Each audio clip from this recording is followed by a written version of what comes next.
We're meant to love each other. We're meant to love one another. We're meant to stand closer than 2 meters to one another. We're meant to see each other smile. We're meant to breathe the air freely. That's what we have lungs for, you know. We're not meant to follow these governments that don't have our best interests. We're meant to come together. We're meant to stand for one another. We're meant to fight for our freedom, fight for our rights. And that's what we're doing. We're here because we're making a stand. We're making a stand. We're working together to bring this world into the beautiful age it's meant to be. I have a little speech. I usually just go off the dome, but I'm going to say something that will out. We are here to celebrate. Nacho, use that. You're a bit more. Use that one. Is this better? Start again, bro. We are StandUpX. We are the people. We are the power. We are the 99%. Who are we? We're here. We're here to make noise. We're here to spread love and harmony and unity. We're here to take our freedom back. We're here to do it with love in our hearts because we love the world. We love each other. We love one another. We love our beautiful planet. We're here to improve the state of the world. We're here to make it a fair, just and beautiful place as it's meant to be. We're here to oppose the system. We're here to offer them a chance to step onto the right path. We're at a fork in the road. We're at a crossroads. And it's now the time we choose which path we're going to take. We've already chosen our path. We know which road we're going to take. But now we need humanity to follow us. We need the conscious, beautiful minds who understand and can see what's going on. We need to encourage them and guide them onto the right path. We are here to celebrate the coming together of conscious minds to elevate our Earth's vibration. We are at the fork in the road. We must make our choice and guide others onto the right path. The time is now. We have been brought together to fight for our future. We have been given the responsibility, honor, and privilege of bringing our world into the magnificent new age which awaits us.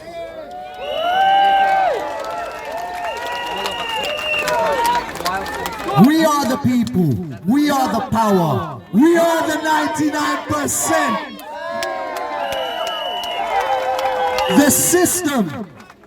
The system is crumbling before us. They are grasping desperately to prevent the inevitable evolution and elevation of our consciousness. We are the collective who have been chosen to rebuild our society to serve all of humanity. Let's get building. Let's go construct this beautiful world. Stand up!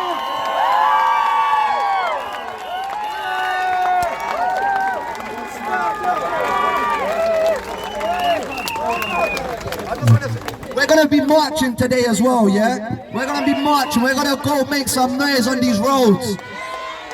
On these streets. There are streets. We paved them. We built this world. Let's take it back.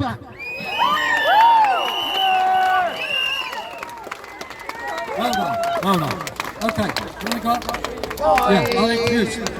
Okay, we're just going to hear a few things from doctors who are standing up. And before that, I've been asked to clarify things about court cases. There's a lot of court cases going on. We're all supporting each other. My particular case is the 23rd of October, where I'm charged with, on this place here, assembling with a group of more than 2 people. And other cases have been adjourned to after my case, so that if we win, then they'll all win. And if you want to give to that, go to, well, if you go to hashtag Stop New Normal, all the links are there to fund that particular court case and other things going on as well. And anyway, here we are now, some representatives of doctors who are standing up. Here you are. Three. Thank you all. Hello. Very warm welcome. The government and the mainstream media. Can you hear me? The government and mainstream media have been running a campaign of lies and fears against us. A survey in the Telegraph a few weeks ago showed that 59% of the British public thought the government was misleading them, and 20% believed COVID-19 was a hoax. Boris promised us freedom with Brexit. What we've got is far worse. We've been imprisoned in our homes under house arrest for over 3 months. Millions of jobs have been lost. Thousands of businesses have been destroyed. And millions of livelihoods have been lost. If we get a second lockdown, it'll be far worse, because many businesses, including the one I work for, have just managed to survive it. They're on the brink. We get another second lockdown, it's going to be far more dangerous. Why did we get lockdown? Didn't mean to get in your It was based on Imperial College. Neil Ferguson said there'd be 500,000. Yeah. I've got a bit of Tourette's. Every time I say certain names, I feel like it's automatic. So Imperial College and Neil Ferguson said there'd be 500,000 deaths in the UK, 2 million in USA. That was all lies and fabricated for the lockdown. What are the true statistics? Or closer to truth, CDC, who exaggerate massively, say 0.26% is the actual mortality rate. It's less than that, but it's nowhere near what they said. The WHO admit that people who are asymptomatic do not transmit the disease. So why do we want masks? The FDA now admit that the RT-PCR test is 50% false positive results. Other experts say it's 80%. So the tests are an absolute waste of time, as is the government's precious R rate. That is totally false, built on false tests and statistics. The real mortality rates are far, far less. And the government are going to try and use that for a second lockdown. A covert psychological war is being waged against us, our children, our families and our businesses. It's been planned for 50 years, according to the World Economic Forum. Go on their website, Strategic Intelligence. You see a plan there in detail, covering every possible aspect, going 200 layers deep. They've been planning this for many, many years, and COVID was the excuse. Look on Rockefeller website, Lockstep, explains exactly in 2010 how they were going to do this, and they're implementing it exactly. And with Agenda 21 and 2030, again, it shows exactly what they're trying to do. These globalist organizations are an enemy of mankind and an enemy of the free world. We need to take them down. It's a critical time for humanity. We're at a crossroads and on a precipice. Things won't go back to as they were. They're either going to be much, much better or much, much worse. Do we want freedom or do we want tyranny and suppression? Do we want to live as free human beings to follow our dreams and our goals? Or do we want mass surveillance and control as they have in China? Technology is advancing. It can give us a massive increase in the quality of our lives and give us more free time. But the globalists want to use it to control us, monitor us 24/7 with track and trace, ID 2020, facial recognition. We want health and well-being. They want to give us continuous vaccinations and medication to suppress and control us. We can have a massive economic revival with Jasara, or we can have economic collapse and dependency on the state, so again they can control us. That is what they want. This is the time of awakening on many different levels, including spiritual. Humankind is on the brink of a rise in consciousness and awareness. What the globalists want is spiritual degradation and social decay. We want a culture of love and respect with our fellow human beings. We do not want a culture of fear and control. Is this worth fighting for? For our children, for our families and our dear ones. Nothing is more important at this time. Time is very short. If we lose this, we lose much more than just our freedom. A second wave has been threatened, and they will try to implement it based on false statistics and infection rates. We may not be able to avoid it being declared, but we have to work together to stop any more lockdowns, no matter what happens or what they say.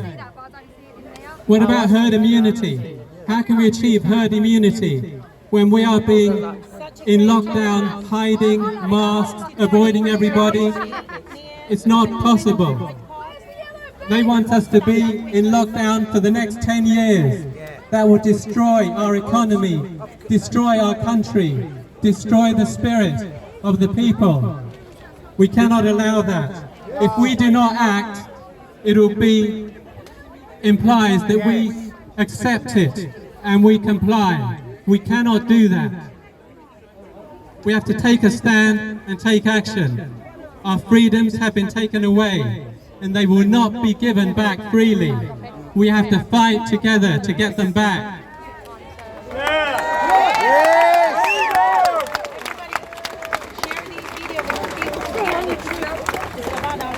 So we have to push back.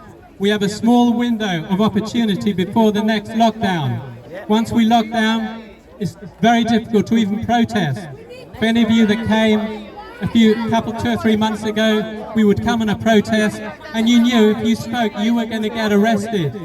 And people like Piers knew that and would come and get arrested because he thought it was so important. Thank you, Piers. We have to educate the masses with love and care. They are frightened. They listen to the BBC bullshit. There is a lot to confront. And if we do not educate them, we will all be dragged down into this control state. We have to write to our MPs. No more acquiescence and control and compliance to their stupid rules and guidelines. No masks, no social distancing, no track and trace, no vaccinations and no 5G. We have to challenge those trying to suppress us at every opportunity with real facts and evidence, and attend rallies like this. And it is such a joy seeing so many people here. Thank you so much for coming. We love you all. I'd like to introduce a very good friend of mine, Dr. Adil. He is an NHS doctor for the last 30 years. Go, Dr. Adil. He had the courage to speak out, the first British doctor to speak out. He had videos which went viral.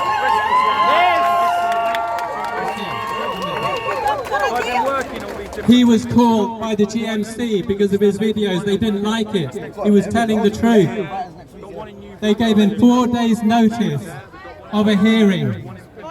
He asked for time to prepare his case and to instruct counsel. The GMC refused. When the case happened, 4 days later, they presented him with documentation, 247 pages of charges. Wow, so sorry. And they said, you've got 90 minutes to read this and prepare your defense. 90 minutes later, they stripped his license away. Boom. Despicable behaviour by the GMC. Shame! Anyway, I'd like to introduce my dear friend, Dr. Adil. Thank you, Dr. Adil.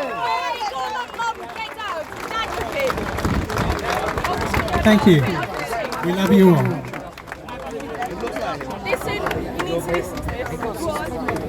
Kelly.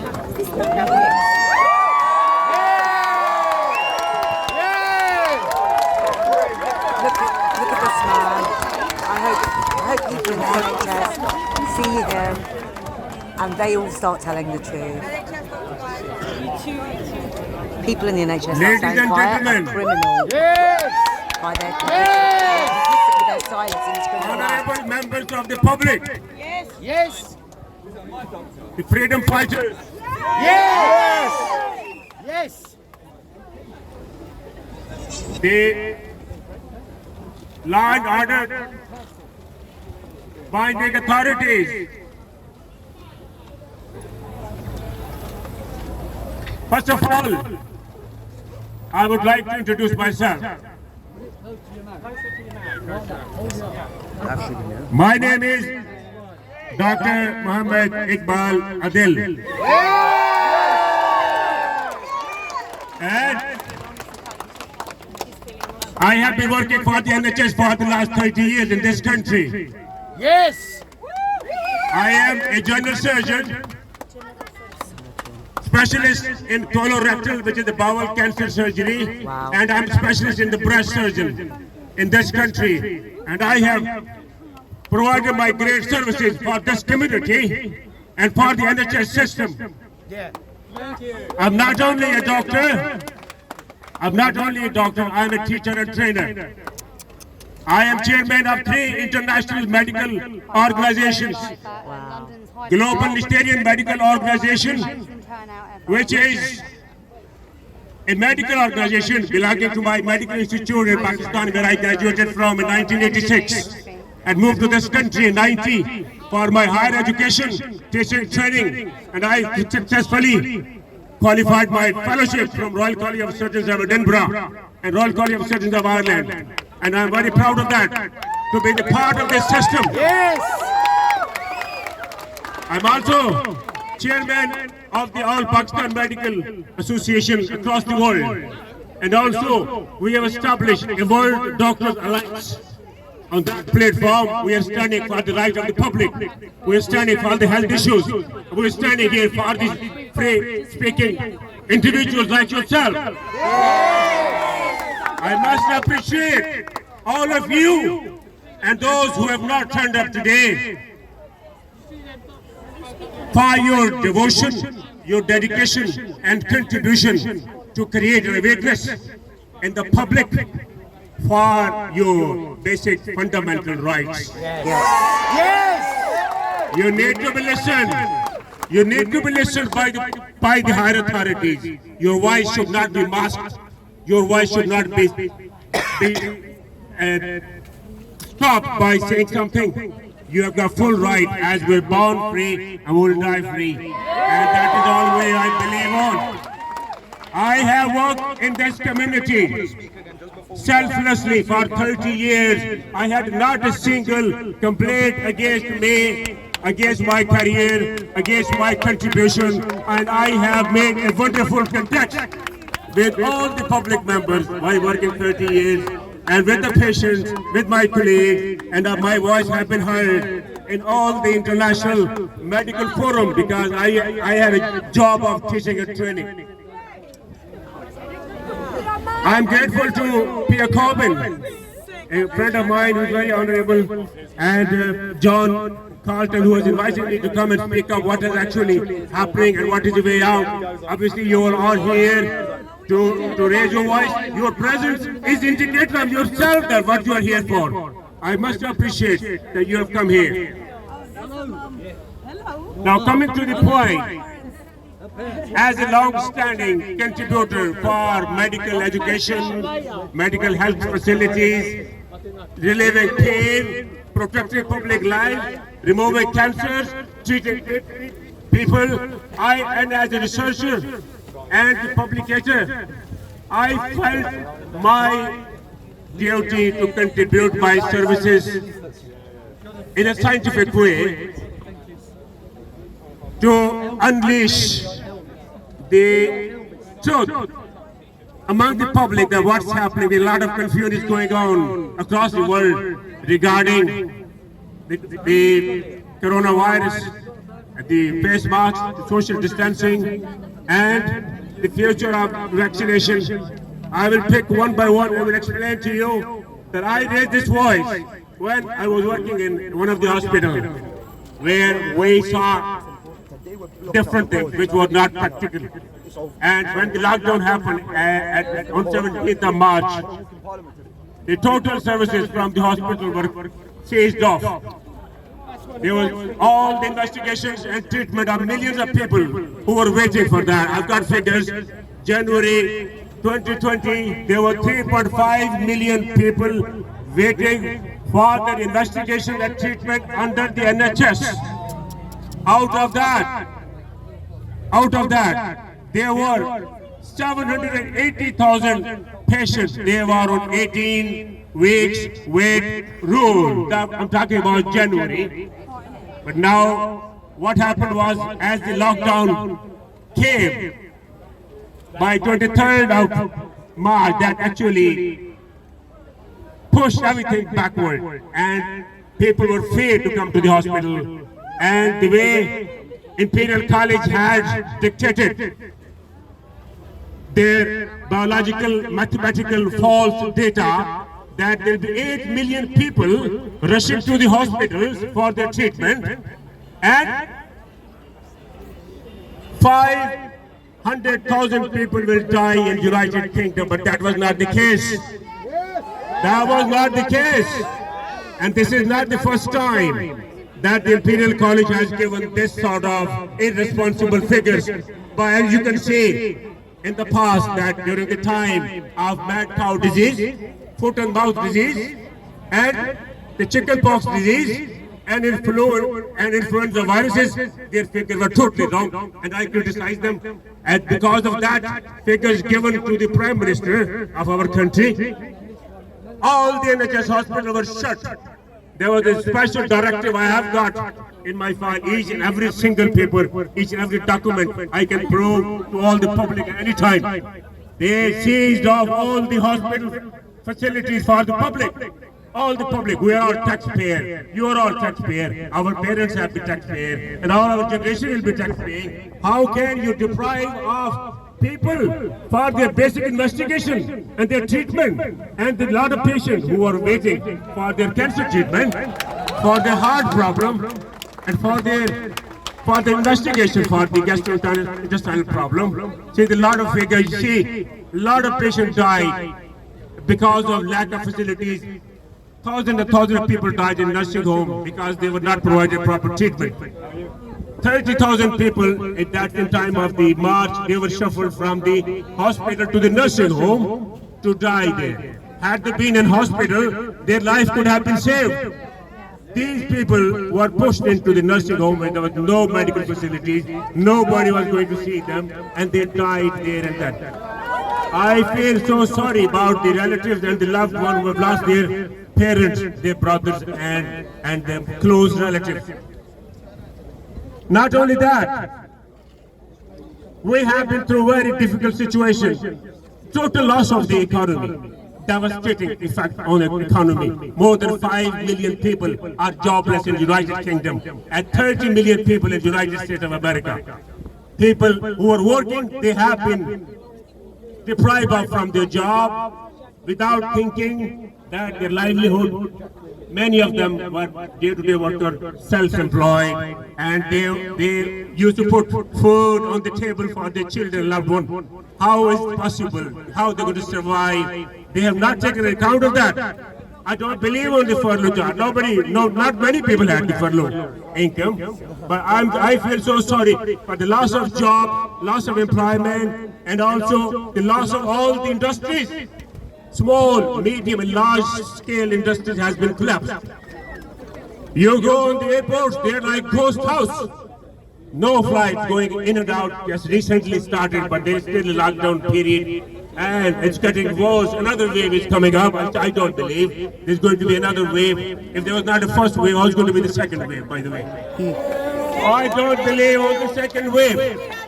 This is all the way to hold better control on the community, to lead them what they want to do, and to tell them what exactly is happening. You can imagine, you go to the shopping center without mask, a man standing there with a cap, he says, "Hey man, don't go from this door, you want to go from that door, how come this is happening? Is it acceptable?" And have you got a mask? Have you got a mask before going to the shopping center? I don't have a mask. Sorry, you can't go to the shopping center. Where is our human rights? Where is the democratic rights?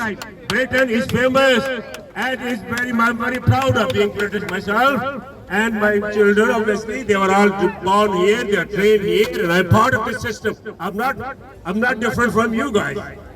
I believe on equal rights. I believe on humanity. I believe on mankind. Regardless of any color, race, individuality, religion, I am a human being. I am a human being and I respect the humanity. That's what my message is. My message was to give us scientific evidence about the uncertainty of the current situation happening in the United Kingdom and rest of the world. 7.6 billion people are suffering.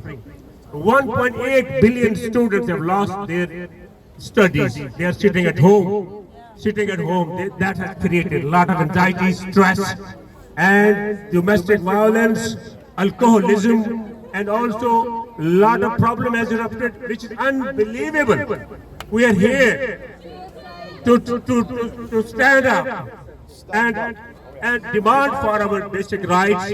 I think if we look back as a health specialist working for 30 years in this country, there are a lot of mistakes by the health authorities made. I invited them to come and have a debate with me, with my fellow scientists, but unfortunately, I stress, unfortunately, you're all witness. Not a single round table discussion has been made between the government and the health professionals like myself, who has spent over 35 years in the medical profession, and all the scientists who wonder what is going on. Well, most of the people want to talk. There has been a voice going on. The health professional, it's their duty to come out and tell the truth to the public. Don't release the truth. I was trying to say, your job is important, but I always say that, you know, the cost is bigger than the job itself.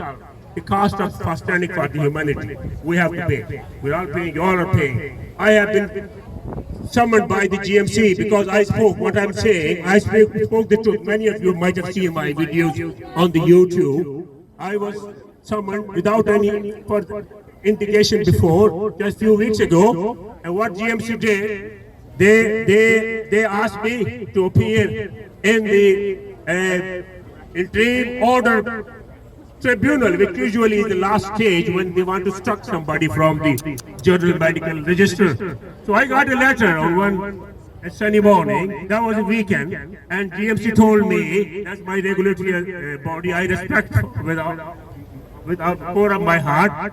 I was surprised, and they said that you need to sit in the hearing interim order panel meeting. They were going to decide what is your fate in this country. I said I need a time because I need to engage my legal representative. I need to engage to submit my draft by collecting the facts of the case. But they said they disregarded my two requests. They disregarded my appeal of the extension for gaining a time to engage my legal advisor. Within 4 days, they asked me to come on the hearing meeting, which took place without my without my consent, without my agreement, because I was not prepared. I didn't know that that's going to impact on my career so much. But they called a meeting on the Skype, and there they passed their order by the interim order panel to suspend me for 12 months. 12 months. It means I lost the job. That is discredit. That is a discredit to my professional career and for my abilities. And I am chairing 3 international medical conferences, the organizations. That is also disrepute coming on me, but it's not disrepute. People know, you know, I know where we're standing. We're standing for the truth. I'm not scared. One thing I would like to say, a lot of thank you so much. A lot of medical professionals are coming on board. They are sick of it. What's happening is not acceptable. At the moment, the last figure I tell you, I've been asked by my colleague to somebody else. I really honor for that. A couple of minutes. I'd like to tell you that at this stage, there are 5.5 million patients are waiting for their investigation and treatment. Patients who are not their bowel cancer surgery, patients they have not had breast surgery, patients who are not the investigations and treatment, patients who are not the radiotherapy and chemotherapy after the cancer. And patients who have not been investigated for their benign and malignant diseases, they have not been waiting. And the NHS figure is 5.5 million people are waiting. And NHS higher bosses say it will take 5 to 6 years to clear the lot. I don't think the NHS future is going to be any bright in this country. You've got to prepare on that. What's going to happen? I have raised my voice. I have no shame. They can't silence me. They cannot steal my lips. The more and more professionals will come, and I reassure you, all the medical professionals are with you. Even nurses, medical doctors, paramedics, they have been working very hard. You know, the initial slogan was, stay at home, protect NHS, save lives. Okay? People stayed at home, they suffered. They protected the NHS. They have saved 6 months budget to spend on the public. They have saved NHS, all right. But they have not saved many lives. They could have been saved if they had sensibly taken this pandemic on board. That's my realistic voice without being any biased. I'm telling you the truth. And I will stand by with my verdicts, and I have challenged them. If any scientist from any part of the world, they can bring their panel, and we bring our panel of scientists, we sit together down the table. If we are false, we will look them. If they are false, they should come with apology, not only apologize, but they have to pay back what the public losses have been so far. That apology is not sufficient. At the end, I am most grateful for listening to me, and I'm really privileged and honored to be here today. And thank you again for John Carter and Pierre Corbin for inviting me, and I'll be seeing you again. Thank you very much for being patient. All the best.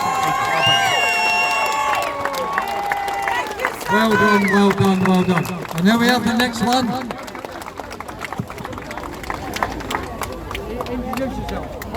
All right. Hello, my free people. Can we get a big shout out for freedom? What's up? My name is Prometheus. I've come down here from Canterbury. I'm a meditation teacher and an engineer, and today we are going to do a meditation to visualize the fact that we are going to win this information war, that we are going to change this world, and we are not going to stand by and put up with this bullshit any longer.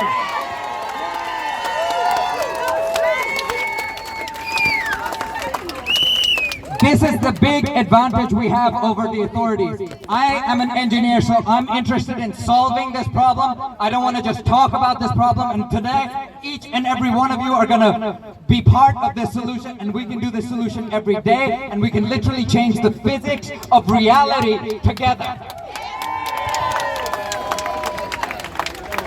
And so, let's start with a couple of facts.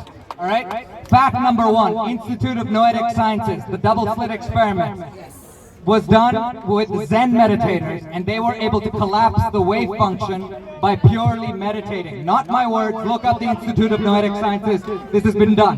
Now, what does that mean? It means your consciousness, right here, right now, one with all of space-time, is having an impact on the very nature of reality. This is why they fear us. This is why they want to divide us. This is why they don't want us to come together.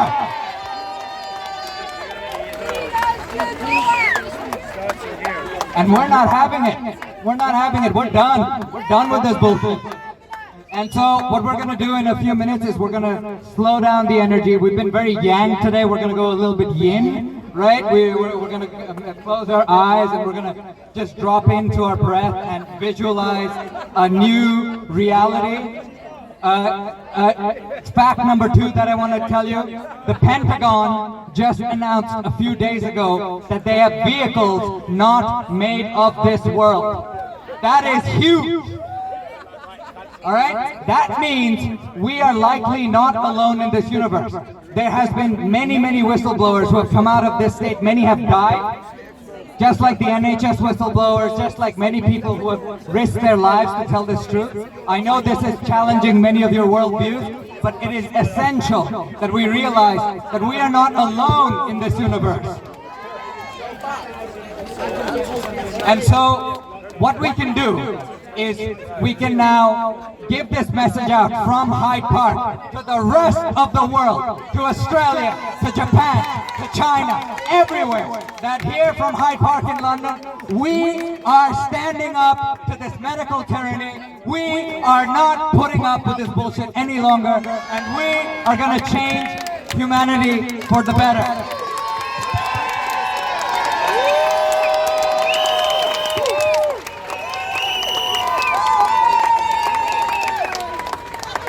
So I like to call my vision for humanity, I have a small organization inspired by Sherlock Holmes called Sherlock. Shera in Bengali means that which is most valuable. So we're all solving mysteries towards that which is most valuable anyway. Together, we can Shera unlock a whole new humanity, a whole new economy, a humanity that goes to the stars, a humanity that has true governance by the people, a humanity that is based on wisdom and love and respect, right? We can do this. We can actually do this. So, all right. So now we're gonna use our collective energy. I'm gonna quiet down now. If I could just request everybody who's having a conversation, if you could just, have it a little bit further away or in a few minutes. And just for a few minutes, what we're gonna do is we're gonna slow down the energy, okay? We're gonna close our eyes. So I'm gonna guide you guys for just 5-10 minutes. And we're gonna visualize this new humanity, all right? Just 5 minutes, all right? So, for a moment, just close your eyes and notice your breath. Just don't control it, just relax. You're here with people who are free, who love, who give a shit. Just notice your breath for a moment. Just relax. We're going to allow everything for a moment to be just as it is. Allow everything for a moment to be just as it is. We are going to change the world, but for now, allow everything to be just as it is. Tune into your body. Feel the energy inside your body. I'm sorry, I can't do No